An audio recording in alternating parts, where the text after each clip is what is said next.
एक राजा थे, वो बड़ी साधु सेवा करते थे शर्मा जी।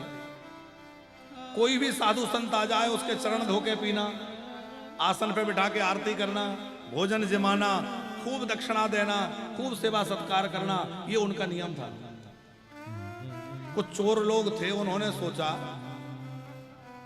कि ये बढ़िया है कि राजा साधुओं की सेवा करता है, तो हम साधुओं का भेष बना लें। देखो ऊपर से साधु बनने में क्या लगता है, ऊपर से साधु बनना जितना सरल है, अंदर से साधु बनना उतना ही ज्यादा कठिन है। तो उन्होंने क्या किया चोरों ने कि मन में विचार किया कि राजा को ठगने के लिए हम लोग साधु भेष बना के चले। तो चोर लोग साधु भेष बना के आए। राजा ने उनके चाल ढाल को देखा। अब राजा तो राजा था, बुद्धिमान था, वो उनके चाल ढाल को देखकर समझ गया कि ये साधु नहीं है, ये बनावटी है।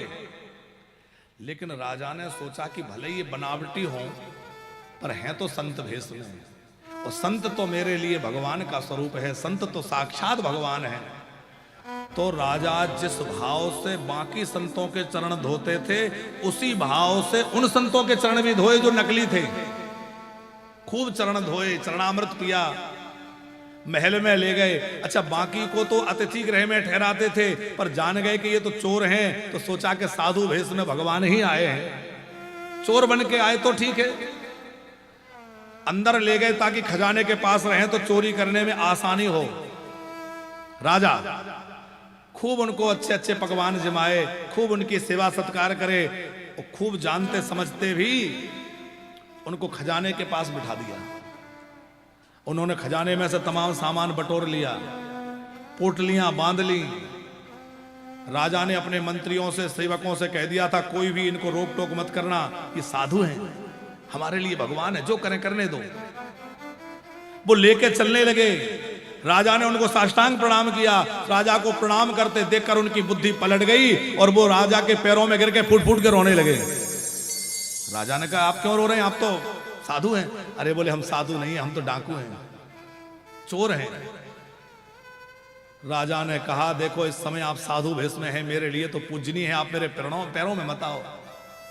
उस समय से उन्होंने कहा कि अभी तक तो हम नकली बने थे, पर तुम्हारी साधु भक्ति, साधुओं की सेवा देखकर आज हम असली साधु बन जाते हैं, और आज से जीवन भर हम भजन करने का नियम लेते हैं, कभी किसी के साथ बुरा नहीं करेंगे, चोरी आज से छोड़ दी।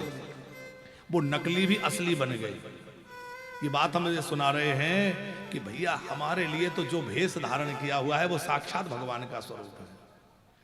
खूब संतों की सेवा करो, खूब गौ माता की सेवा करो। ये गाय जो है भगवान की भी भगवान है, ये गाय चलती फिरती परमात्मा है। इस गौ माता के द्वारा ऐसी कोई चीज नहीं है जो ना मिल सके। हम लोगों को गाय की सेवा का लाभ क्यों नहीं मिलता? क्योंकि हम उसको पशु समझ के करते हैं, हम उसको दूध के लिए खिला रहे हैं। पर उसको यदि हम भगवान मान करके सेवा करने लगे तो गाय की सेवा से कोई पदार्थ दुर्लभ नहीं रह जाएगा।